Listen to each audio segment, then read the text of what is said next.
right, welcome to the ACG New York weekly podcast. I'm Vic Magdani, Executive Director of ACG New York. Every week, of course, we talk to members and contingents within the M&A ecosystem, be it in the US, North America, or worldwide, that are doing deals or part of that value chain of deals. And today, my special guest is David Nykrug, CEO and founder of Optimatum Solutions, which is a vendor management firm delivering robust solutions in the areas of healthcare, retirement, HR systems, and the M&A world as it relates to the HR supply chain. And they've been doing that for a long, long while now. Hello, David. Nice to be speaking with you, sir. Very well, thank you. Very, very well. We appreciate the opportunity. No, of course. And you're, of course, an ACG New York member as well. So with that, I thought, David, you know, as I speak to people on this podcast, I always try and find out a little bit more about them, your tale, your history, and especially as an entrepreneur, because you run this business and have been for a while. So tell us a bit about yourself, sir, your journey. Well, thank you. So journey starts about 30 years ago. I've been in this general HR and benefits world, started out in the traditional advisory space. And actually my prior firm, I had the luxury of selling out to a private equity-backed HR consulting firm. And then in 2007, brought the concept of vendor management, which has been a well-oiled machine within the BPO sector, to the HR supply chain. As we all know, the vendors within the services within HR are outsourced today. People aren't adjudicating their own healthcare claims or worried about their own daily values and retirement plans.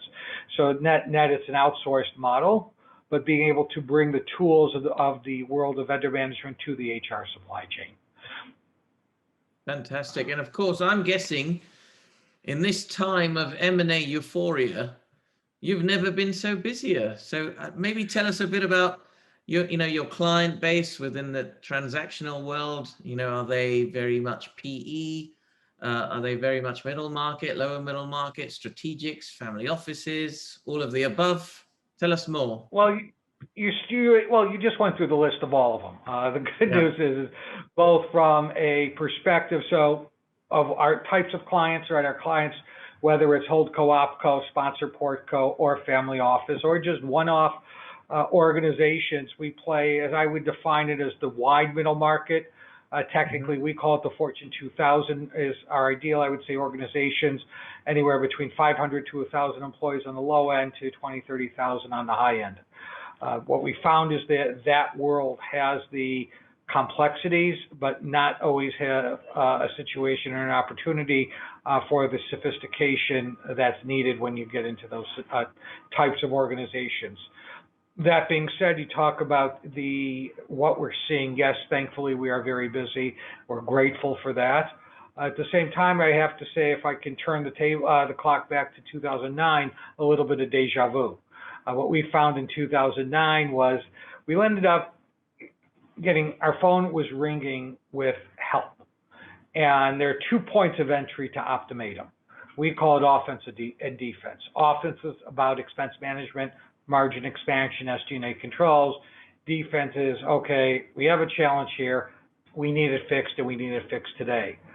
Similarly to 2009, in 2008, people did not really know if they were going to be around tomorrow.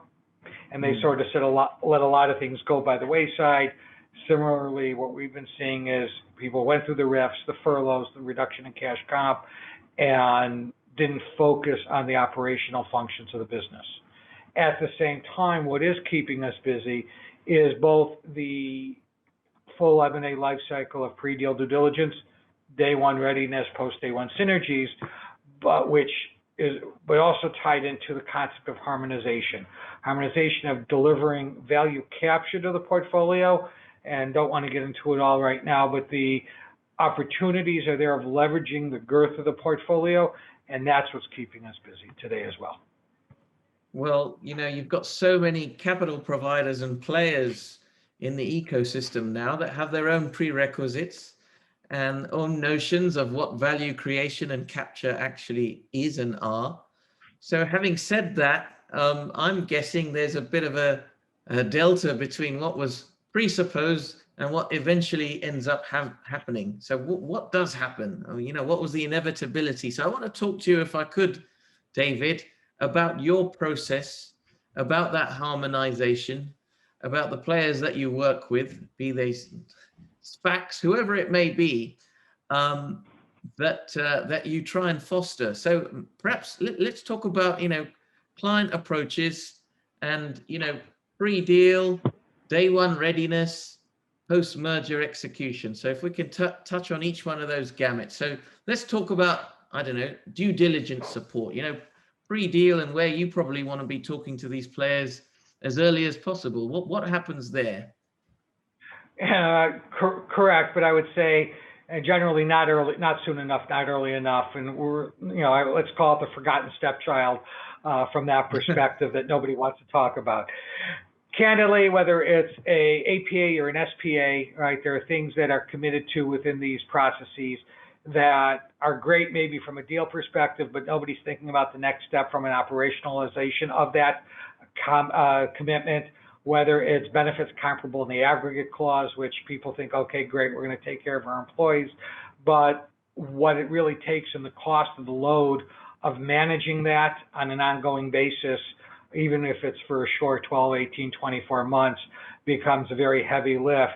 And in the middle market, they don't necessarily have the infrastructure today to be able to start managing double the number of plans, double the number of retirement plans, health plans, and the like when you're in that scenario.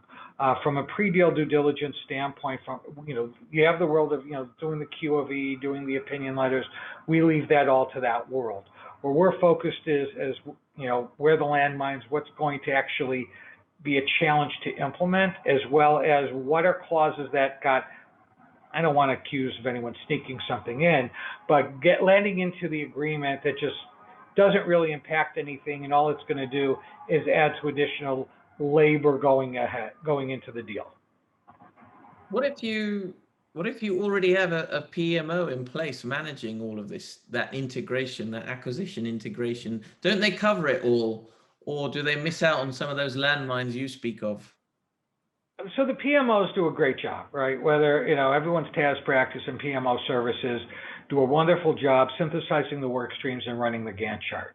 But as a general rule of thumb, right, there are some that dive into certain work streams better than others or more than others, but they make the assumption that the acquirer has the bandwidth for day one readiness. And that's really when it comes to the HR work stream within the M&A context. That's what we have found. And when we actually looked back a number of years ago and said, look at all the quote unquote messes on the defense work we were doing. And when we got down to it, what we found was that the defense work was driven by either M&A gone bad or system transition gone bad. And that's from the M&A side was really that they made a commitment or they got into something. All these assumptions were made, but the reality of that, there was nobody there to manage it from a day one perspective. Yeah, I'm sure you hear this, at least I would hope. Well, maybe not hope, but I would imagine you hear this. What about their HR vendors? Don't they handle a lot of this stuff? Why don't they just leave it with them? Well, you still need a quarterback, right? So if you have a situation, you could have 10, 12, 20 HR vendors that you have to interact with, whether it's for health and welfare plans, retirement, HR systems, onboarding, background check, travel, you name it. All these vendors now you have to worry about, number one, on a benefits comparable in the aggregate situation, you have to maintain multiple plans, but even on moving data, right? Yes, it's great that all the vendors are there. They all are going to worry about their little corner of the world, but it's a matter of even within a traditional HRS or payroll vendor, you're going to have multiple work streams and multiple project managers for each one. It could be a ben admin, it could be an onboarding, it could be time and attendance. These are all work streams within a single vendor that you need to worry about. Now, furthermore, they're not going to, necessarily be privy to the general deal structure. Yes, you can share it with them. Do they understand it, and how do they operationalize it? And keeping track of the compliance side. And that's also a big piece of it, especially in the world that we're, in now with all these SPACs and all these, smaller entities doing all these acquisitions per se. And you're running, Yeah. we're seeing some SPACs out there that have 10, 15 entities in them, and they're all running their own show. Yeah. And so do a lot of them have integration processes in place? I mean, as it pertains to those work streams you talk of, I mean, do you say to them, no, it's onto us to really get that going for you, or do you fuse in with what they have already? I mean, I guess I'm asking whether someone may approach you and say, I already have a process in place. Is it too late to bring you on board? Well, listen, it's never too late to bring anyone on board from this perspective of how do you streamline it, how do you avoid the landmines per se, that from that world. But from when you think about it, from the opportunities there for leveraging and synthesizing the process, that remains front and center. Yeah. So let's get into day one readiness, the road maps based on the deal dynamics, migrating, integrating employee data, blah, blah, blah, all this stuff. So what happens there? What are you doing specifically at that point? We're actually doing the heavy lifting. We're actually the ones moving the data. We're going in, grabbing the data. We're dealing with a crosswalk table because, one could be using one set of data for identifying all the employees. One could be using social security numbers. The other one could be using an employee ID number. And how do they align? So really worrying about all of these nuances where tax filing on payroll, right? Do they have all the jurisdictions aligned properly? Do they have on the retirement plans and on the eligibility files? Are all of these things that need to happen for a plan to run smoothly? What's happening during this transition for day one? If you think about a proper day one readiness scenario, you're looking at a project plan about 500 to 600 unique tasks, and that's just a high level. I'm worrying about what's going on, worrying about control group issues, worrying about cross-testing. I mean, we can go on and on, but there are pieces of the puzzle. You have the attorneys that are going to tell you have to worry about X, which you have to do. You have to worry about the operational side where the vendors are there to say, okay, here's what we're going to do, but actually, who is going to do it? And that's what we really found to be our niche of the world, is doing the heavy lifting and making sure it actually happens so everyone sleeps well at night and on day two. I'm guessing you have a well laid out answer for this, but I'm going to ask anyway. It all sounds quite expensive. Are you, how much of your time is being spent with other overhead and, it sounds quite expensive to me, but I'm guessing worthwhile. Yes and yes, but no, if I can. So Optimatum is a boutique shop. We're solely focused just on the HR work stream. And when you talk to, talking to our clients, it's all about a value proposition. If we're not adding value to a client, we don't want to be there. If you think about the traditional TAS practices that are out there and what they charge and how they, just quote unquote, move in till the deal's done, that's not our model. We're a fixed fee model or a flat monthly fee model per se. We are there to add value to our clients, and we don't want to, just to show up and, call it in the old days of just moving into a conference room till the deal's done. We don't go down that path. We go down to doing the heavy lifting and making sure it actually happens and executed properly. What are some of the common pitfalls that you see at whichever stage of that work stream, David? I'm guessing you already know even before coming in, right, we know that this is going to be an issue. What are some of those pitfalls that you always see? The pitfalls are, I would say control group issues where a plan hasn't been managed properly and you're going to run into a compliance issue. Traditionally, you'll see it in high growth scenarios where, they've gone, Series D, Series E, and they've gone for, they're adding 50% increase in employees, every 6 months. But meanwhile, the back of the house hasn't caught up yet. So you have an infrastructure that was established for a, 200 employee organization. Here you're sitting with 3,000 employees, and the infrastructure is, for all intents and purposes, just choking. The other side of that is the pricing model of the vendors and the services that they're procuring are not aligned with their current structure, and there's a misalignment that just needs to, bluntly just needs realigned. By the way, going up as well as going down. We just had this with a client within the hospitality industry. Is their infrastructure was established for, where they were today, bluntly tenfold, and now they're a fraction. They have this overhead. And it's, the hospitality industry, as we all know, isn't going to be back till about 2025 to its full capacity. So it's a matter of right now dealing with that. And we went in there as a SWAT team the beginning of November, and within 2 months we had them realigned to where they are today, but enabling them to ramp back up without having that monthly overhead and that monthly burn. Interesting. You mentioned, months and timelines. How long, say, post-merger, in that execution process, how long are you married to said firm? Are you there for a while? I'm sure you're troubleshooting and servicing and monitoring and managing as you go along, but how long are you typically involved?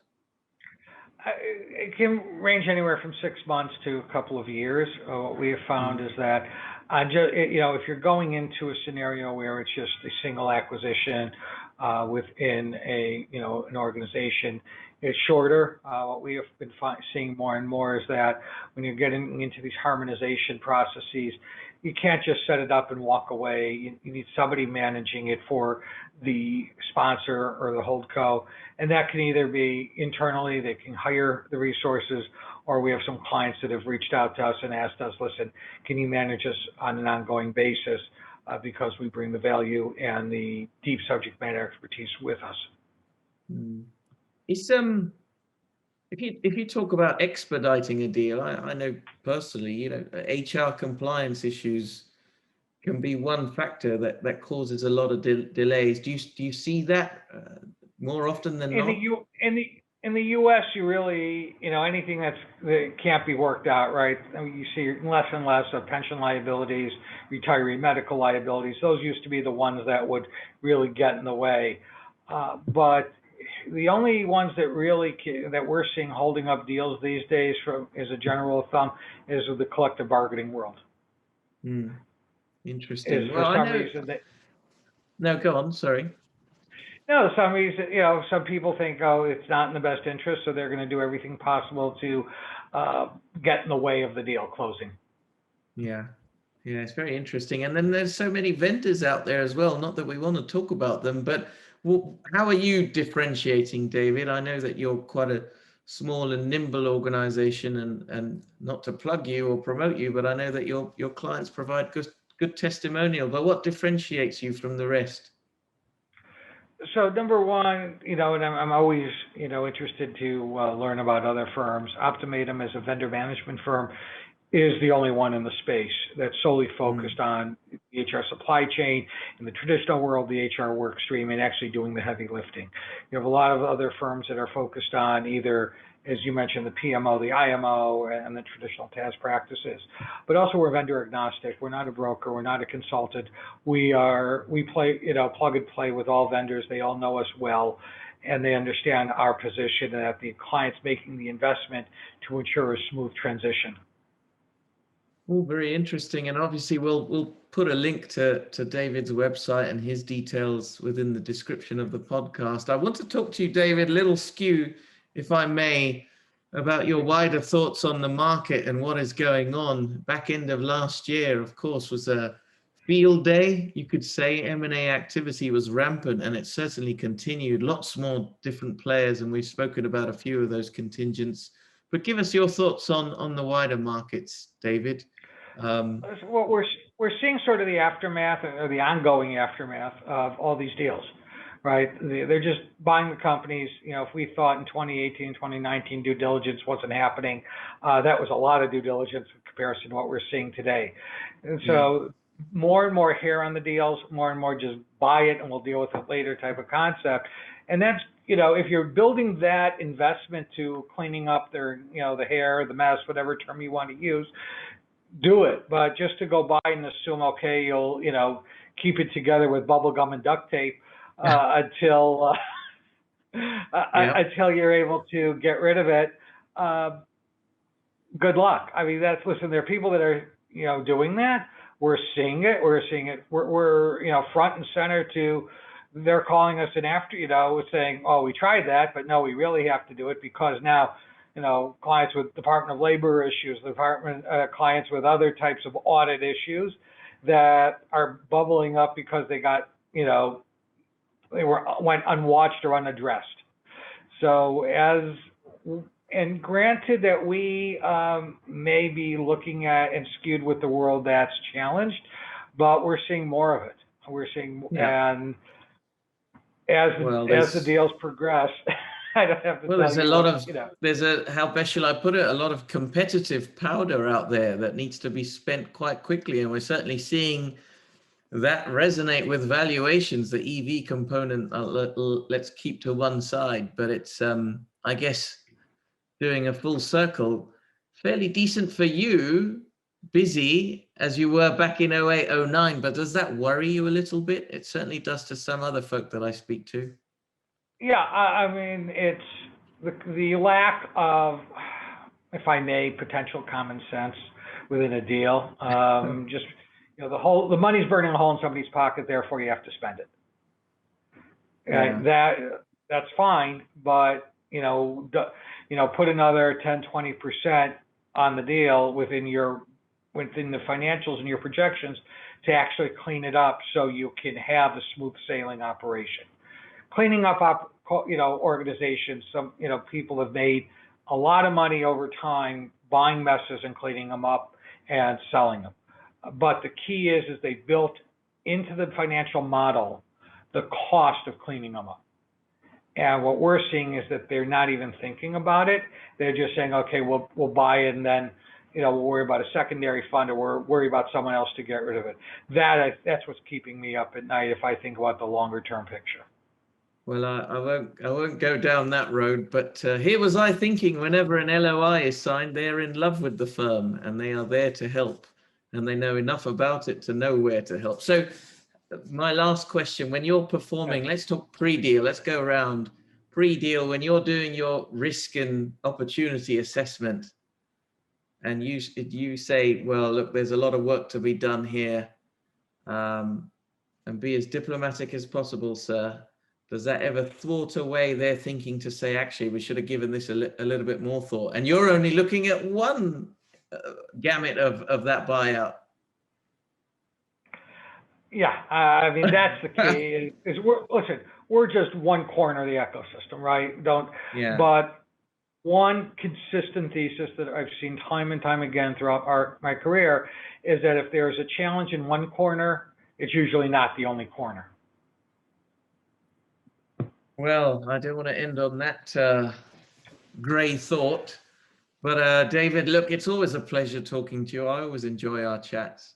Any final thoughts, passing thoughts as you see this euphoria, I'll use that word again, of deals, but we do talk about some herrings in there that I'm sure you are always talking to people about. Any final thoughts, maybe on that or anything else?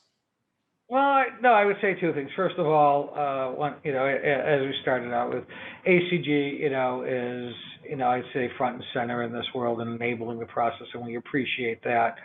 From the world of, where Optimatum is and how we add value, and what we're seeing today is that the opportunities there on leveraging the girth of the portfolio, yes, on one side from the HR work stream, but I would say beyond that, whether it's IT, logistics, energy, you name it, there are opportunities there. And we encourage, the world of operating partners or the deal partners that are looking at it to really, think about it, because it is real money here and now, right? You save 20, 50, $100 million a year to the portfolio, and then you put your multiple on that. You can do something time and time again with the money. Yeah, absolutely. And, that's really forward thinking. I would say that's, some parting thoughts. Yeah, amen to that. And, looking at not just the elephant-sized shops, but the ones that perhaps you and I work with most, they're hiring a lot more operating partners and thinking about organic creation within their portfolio company. So that's always great to hear. David, as ever, sir, brilliant talking to you, and I hope to see you soon in person. We're nearly there, I think. That sounds good. Thank you very much and have a great day. You too, sir. Bye-bye.